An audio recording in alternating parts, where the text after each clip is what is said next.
Բարև ձեզ, սիրելի հայրենակիցներ և մեր ալիքի հարգելի հետևորդներ։ Նախքան այսօրվա հուզիչ պատմությանն անցնելը, խնդրում եմ ձեզ, մեկնաբանություններում գրեք, թե աշխարհի որ ծայրից եք մեզ հետևում։ Մեզ համար շատ կարևոր է զգալ մեր միասնականությունն ու կապը։ Նաև չմոռանաք բաժանորդագրվել ալիքին և սեղմել զանգակի կոճակը, որպեսզի բաց չթողնեք մեր հաջորդ տեսանյութերը։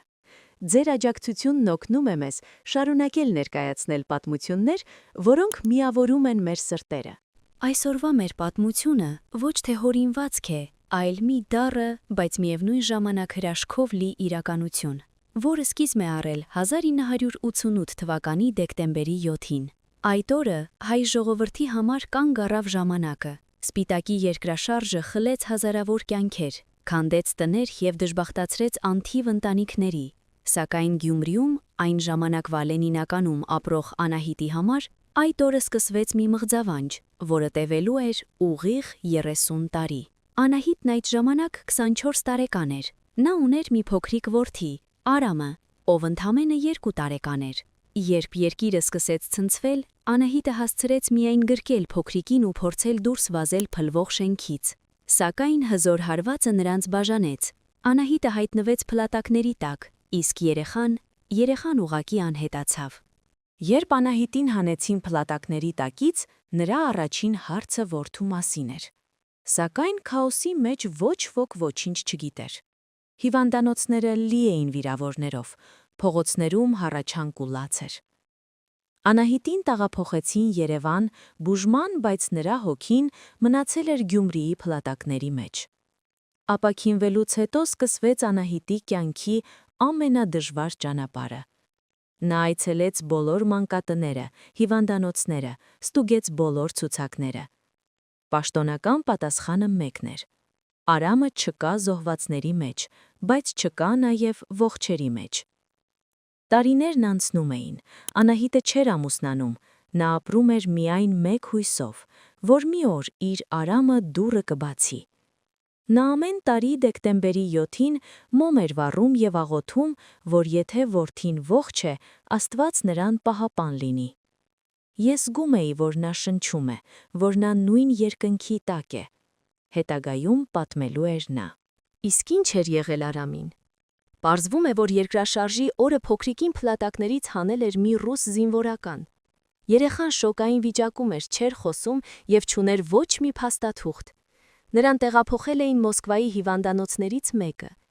Քանի որ երեխան փոքր էր ու չէր կարողանում ասել իր անունն ու ազգանունը, նրան գրանցել էին որպես անհայտ երեխա։ Ավելի ուշ նրան որդեգրել էր մի բարի ընտանիք Ռուսաստանից, ովքեր նրան տվել էին նոր անուն՝ Ալեքսեյ։ Նրան մեծացրել էին սիրով, բայց միշտ ասել էին, որ նա հայ է և փրկվել է Գյումրիի երկրաշարժից։ Ալեքսեյը միշտ երազում էր գտնել իր իրական ծնողներին, բայց չգիտեր որտեղից սկսել։ 2018 թվականն էր։ Տեխնոլոգիաների ու սոցիալական ցանցերի դարը։ Ալեքսեյը, Արամը, որոշեց դիմել հեռուստատեսային հաղորդումներից մեկին և հանձնել ԴՆԹ թեստ։ Միևնույն ժամանակ Անահիտի քրոջ աղջիկը, տեսնելով համացանցում տարածված հայտարարությունը, նմանություն նկատեց իրենց ընտանիքի անդամների հետ։ Այն օրը, երբ ԴՆԹ թեստի պատասխանները եկան, Հայաստանից Մոսկվա թռավ Անահիտը։ Նրա ձեռքերը դողում էին, իսկ սիրտը պատրաստ էր դուրս թռչել կրծքից։ Երբ տաղավարի վարագույրները բացվեցին և 32-ամյա բարձրահասակ երիտասարդը տեսավ իր ծերացած, բայց աչքերի մեջ նույն սերն ունեցող մորը, ստուդիայում տիրեց լռություն, որը հաջորդեց հեկեկոցին։